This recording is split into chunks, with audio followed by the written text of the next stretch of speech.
I got So, it.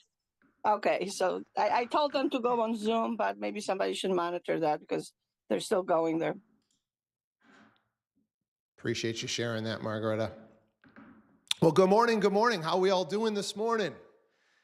I hope you guys have something to get this party started. Who's got some gratitude for us? Something that is going good in their world. That's how we like to start the show.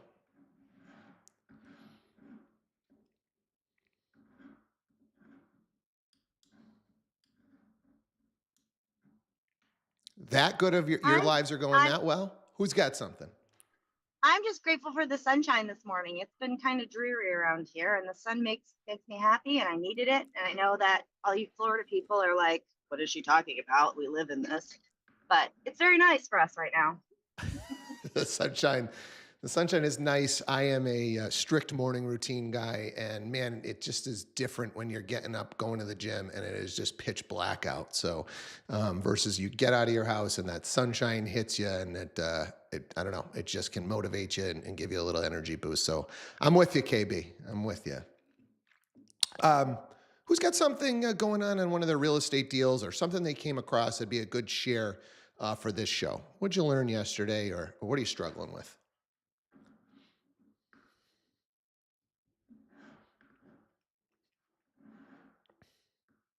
All your deals are going so smooth.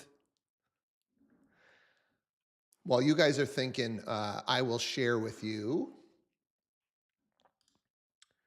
I did a little bit of research, talked to our friend Brian Pronka, and I did dig up a nice little picture for you guys of what a cesspool is, and also just going to kind of explain when you're looking at a property and trying to understand septic versus tight tank versus cesspool and what the kind of the differences are, a really easy way to think about it. So we talked about this yesterday, right? Typically looking something like this, a layer of bricks or stone or something where the you know waste is going into this pit, and then the water is just kind of seeping out, and it's using the ground as a filter. Okay, so that's what your cesspool is. You can actually pass a Title V. So Title V is required. So you're going to hire an inspector. They're going to go out. They're going to take a look at it. The guidelines are really, really strict to get these to pass. You could no longer install one. I think the laws changed in the 70s where they stopped allowing you to do it. But prior to the 70s, this was actually pretty common practice, is putting a pit like that in. So I'm gonna scroll up a little bit on my share, and I know this is gonna be tough for some of you guys, especially if you're driving. But here's kind of what a system is gonna look like in your yard, right? You got plumbing coming out of your property, then you have some sort of a tank. So the one that you're looking at on your screen, this is an actual septic tank, and this is what it would look like. So yesterday we talked about tight tanks and we talked about these cesspools.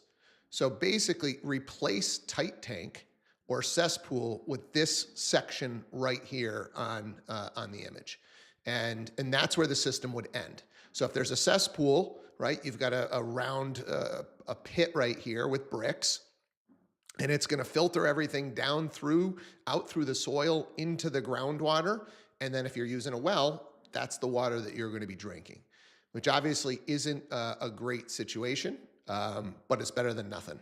If you had a tight tank, there'd be no, think of a cesspool as basically a tight tank with holes in it. So if you had a tight tank, you've just got a tank here. It doesn't go out into the soil. The soil doesn't filter it, and so it contains it much better and better for your groundwater, et cetera. So regulations have about 4 feet between the bottom of a cesspool and your groundwater, or 4 feet between the bottom of your leach field and your groundwater. So on the septic here, it comes into these tanks, the solids and liquids get separated, and then the liquid goes out into a gravel trench through your filtration, back into your groundwater. If you were using a well, that water should be drinkable. And I guess this is tested, that 4 feet gets tested at a U.S. Military base, according to Brian. So big shout out to Brian Pronka. He spent probably 30 minutes with me on the phone yesterday, gave me some good visuals for you guys. So if you are in the area and you want to take advantage of Brian's services, I'd highly recommend him. And we're probably going to bring him on the show to go and do a deep dive at some point in the future. But anybody have any questions now that we think we got a better understanding septic, cesspool, and tight tank and how they all intertwine? Any questions? Making sense? Cool. And hopefully you can see how important it is. You know, we talk about the issues with the septics when they're close to a well. I want to say the ruling, and maybe somebody knows off the top of their head, that when you're in a tight situation, I think you need 100 feet between your leach field and your well. And I believe some financing is going to have a requirement that that's the distance between it. And I don't know that there's any exceptions that are going to allow for a shorter distance. Anybody have any knowledge there? Have you dealt with something where you've got a well that's close to the septic system? Is 100 feet the number? 100 feet is the number. Steve, That's definitely the number. Yeah. Yeah. Any other comments? Is there a way to get it to 50 or something? I feel like there is a way, if X is happening, you can do it with 50, or maybe it's a certain type of financing that allows it at 50. I had something recently where it was was the case. They had already put it in, I mean, years and years ago, and they didn't require them to move it. It was FHA financing. I'm not sure how we got around it, but I do know it's possible. I just closed on that last year. And it was less than the 100, Shaston? Yeah, I think it was 75, if I'm not mistaken. Yeah, I felt like there was some way, some exception, something that you have to qualify for in order to be able to get that shorter distance. I've had that too, where it was just grandfathered in because previously it wasn't 100 feet.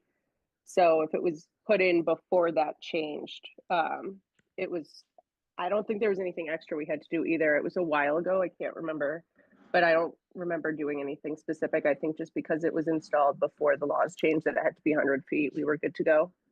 Awesome.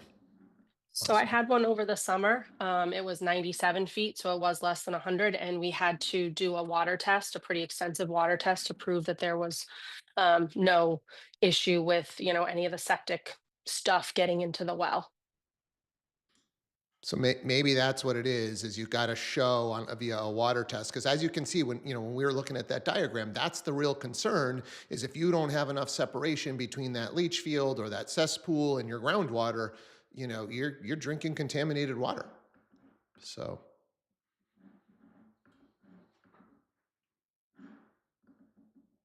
I got a new little feature. I can actually bring your, can I do it? I can bring your little comments up onto the screen like that. So if you guys are in a position where you're not able to comment via the voice, throw something in the comment section. I can actually pull it right up into the broadcast. And, if you have some details or you wanted to share a link or something, put it in the comments and I'll try and bring those up on the recording as well. So Steve, I just checked real quick and it says it's 100 feet from the leach fields, 50 from the septic, and 10 from a foundation on a property. Exceptions will be made for ones that were built prior to certain. Awesome. And don't we just love when I got myself a little built-in assistant that's doing fact checking behind the scenes. I love it. Thank you so much. All right, who else has got something going on one of their deals? Let's get off of the septic conversation. Who's got something going on that you're just curious about or you learned something? What do you got? Margaretta, is your hand up? Yes, it is. All right, well, I got to fix that. Why am I not seeing that hand very well? Go ahead. So I don't know who've heard this, but I thought it was kind of an interesting tidbit. Apparently, if you use a thumbs up emoji, in Canada there was a lawsuit that could be construed as agreement to the contract, and it's a legal agreement. So that is a Canada ruling, but I thought it was interesting, and I guess something to consider. What kind of emojis you guys are sending? That's different. I have not heard that. Anybody else want to comment on our need to be careful with our emojis that we could be agreeing to? Has anybody heard something like this? Ruling, yeah, the ruling, the judge considered that. I mean, there was a more circumstantial case around this, but in terms of like how they prove, but it actually a thumbs up emoji in that case construed agreements to a real estate deal. I think it was a real estate deal too. Yeah, well, I mean, one thing that I do want to make sure everybody understands, because I've been to a bunch of these kind of broker, keep your agents out of jail classes. And one of the things that they talk about agreements and contracts is ideally, yes, we want everything to be in writing and both parties have signed. But the case law that they were talking about actually explains that if both parties think they're going in a certain direction by the actions that are being taken by both parties, that can be construed as we've got ourselves an agreement and we're moving forward, right? So, kind of the example that they give is we've got an offer signed by the buyer, and then we've got a seller signs the offer too. We're moving into purchase and sale. For some reason, seller signs the purchase and sale first. Buyer does not sign purchase and sale, but buyer drops off a deposit. And now the deal keeps going, and then the buyer is trying to back out down the road for whatever issue, and then they are trying to lean on the fact that we didn't sign that purchase and sale, right? And so the courts are looking at it, go, no, you didn't, but you signed the offer, right? Then you gave your deposit, right?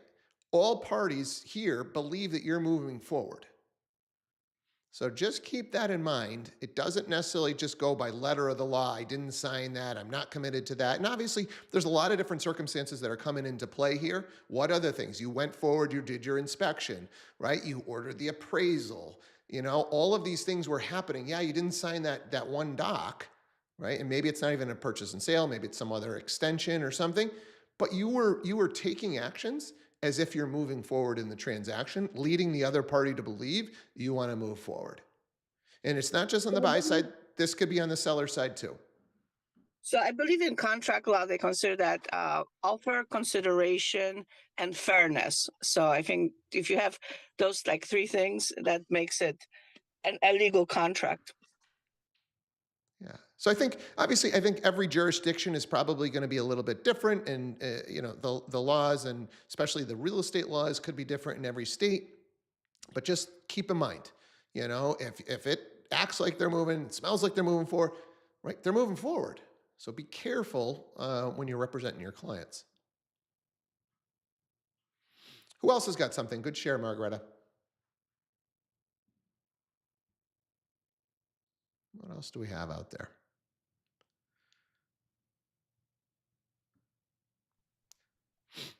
I don't know what kind of real estate deals you guys are doing, but when I was in production, man, I had a fire going every single day. It seemed like nothing ever just went smooth. There was always some sort of a fire. So no matter how big or how small you think your issue is, we'd love to have you share it here on the call, because somebody's going to learn something. So Margareta, go ahead.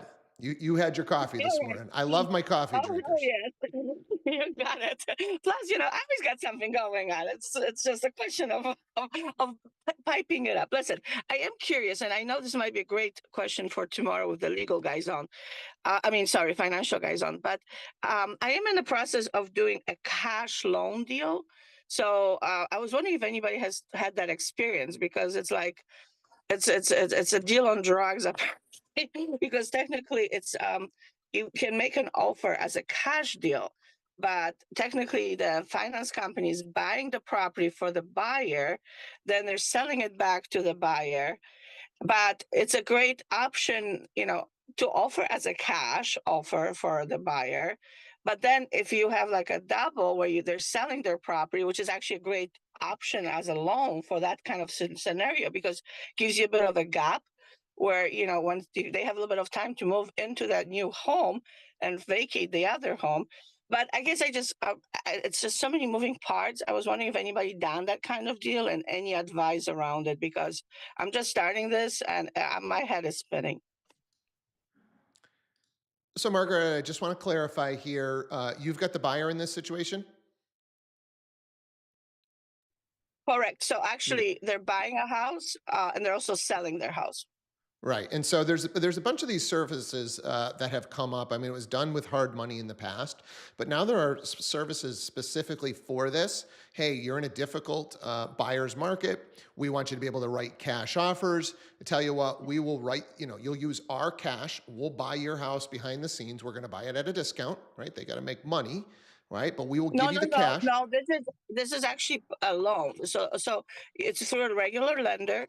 And lenders are having now programs. It's called like a cash, whatever. I don't want to be specific, but and they get pre-approved, and they're like, if they qualify for this program, it's going through that lender. So it's not a hard cash deal. It's not extra interest. It's a really cool program, but it's a lot of moving pieces. Yeah, but the reality is they're getting financing behind the scenes. Well, so they have to sell that. So they have to sell their house, and it just kind of they pay off that mortgage on the first house. So of course, lenders are making money on this, but like there's the lenders decided to give them the overlap, and they're making money on that. But it's still worth it. Right, and just so I'm clear, I write the cash offer in this scenario. And there's no contingencies, there's no finance contingency. The loan company is guaranteeing that they're going to do this deal in cash. Yes, because so the buyer has to be like vetted or pre-approved, and and you need to also tell them prior, preferably, what property it is, so they can do like technically their analysis if it's worth, based on the equity that the current buyer has in their current property. It's just like I'm saying, there's just so much going on there. It's like, Lauren, 6 times buy and sell. Yeah, Lauren, I see your hand up. Yeah, so Margaret, I hear a couple times, right, the fact that they have to sell as well. So it really feels and everything like you're explaining that that's a really big piece of it. Because it sounds like they're pulling the equity plus paying off what their current is to be able to actually have the capital for the next one. And then, kind of like a refi back into an actual loan after the property's closed. If you can find out the actual name of the program, right, we can dig a little bit more into the back end of it and ask Finance Friday tomorrow. Well, yeah, this is through NAF Cash Program. That's what it is, NAF Cash Program, and it's pretty impressive. I haven't seen anything like that, but it's a lot of things going on because the property has to get technically pre-up. Like they do appraisal, kind of a spot check appraisal, they call it, and they might consider asking for appraisal during contingencies.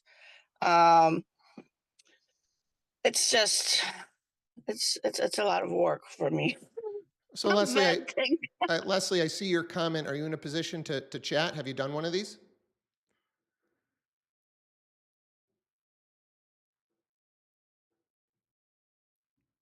You're muted if you're trying to go.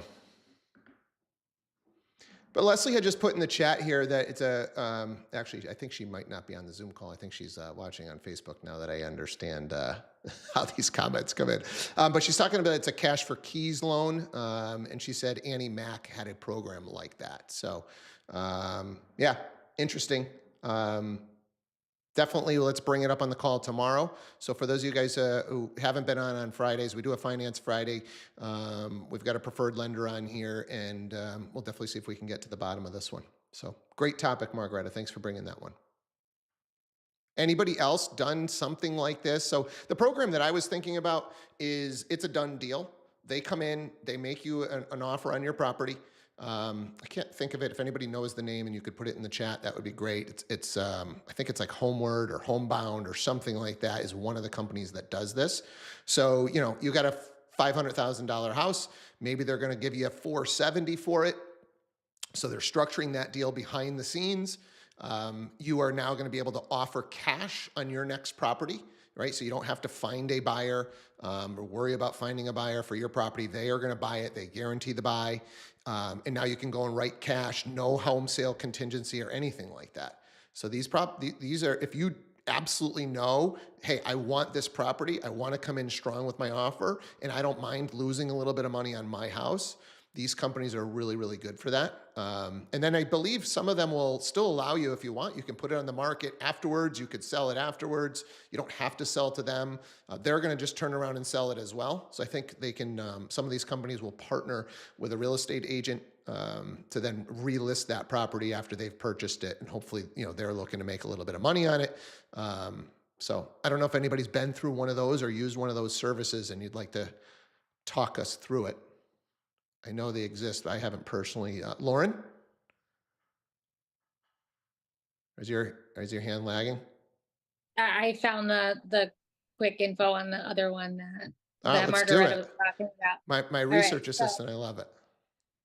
So NAF Cash buys your home upfront with cash, then sells it back to you at the original price plus a convenience fee that can be rolled into that financing once you're ready to move in with a permanent financing option. If you need to move in before selling your current home, they will rent that home that they bought for you back to you while you sell your old one or finalize any financing that you need. Says you can close quicker. You have up to 90 days to sell your existing home. And it just says typically utilizing cash for purchasing a property will get you a better deal. That's one of their, but there's a whole website on it. Yeah, that's the one. Anybody else want to add to the conversation here? Anybody used one of these companies? I just wanted to see it. Sorry, is this like something local or state specific, or is this a nationwide thing? I have a client that this would actually work perfect for. Yeah, it's a nationwide thing, definitely. What was the full name of it? Just go to NAF funding anywhere online and you're gonna find it. There was a ton that came up real quickly. Awesome, thank you. You're welcome. New American Funding. Anybody else want to chat on this topic? Have you done one of these cash for keys? Have you used one of these programs? Would love to hear your experience if you have.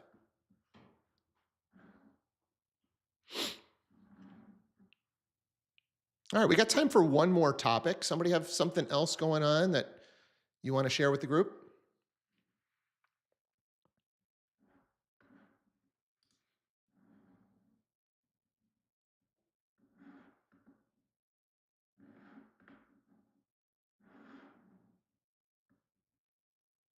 All right, well, I have a, we're going to try a little screen share here. We'll finish up with this thought. We'll see how this does. So we've all heard of the concept of the 5 people that you spend the most time with is really going to kind of influence who you are and who you can possibly become. This is the first time I had actually heard some data around it. So hopefully we can hear this. Study blew my mind. It's 58,000 working hours, over 11 different companies. So a huge amount of data. They wanted to know if low performers infect the people around them and if high performers infect the people around them. What they found was if you sit within 25 feet of a high performer, your own performance improves by 15%. Here's the kicker. If you sit within 25 feet of a low performer, your own performance decreases by 30%. This means that our negative emotions are more contagious, that if you're around people who are low performers, whatever that means to you, who have negative cues, who are feeling anxious or tired or low confident, you could catch those cues and that affects your own performance. This is why it is incredibly critical to invest in the 5 people who you spend the most time with. You want to make sure those 5 people are the cues you want to catch. Do you like the cues they're sending? Do they give you the right motivation, feelings? Do they make you feel liked? Do they make you a better version of yourself?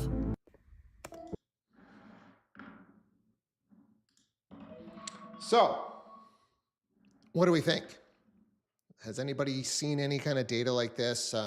You know, I think, and I'm trying to make this the best way to start your day in real estate. And I believe that the group of people that we're attracting to this call, the people that are trying to level up their game, the people that are coming with shares, that they're sharing their experiences, even when it was something where they made a mistake. Like, these are the things, being open, being honest, being willing to grow and learn, and being in a community like this, I really think is affecting how the rest of your day goes.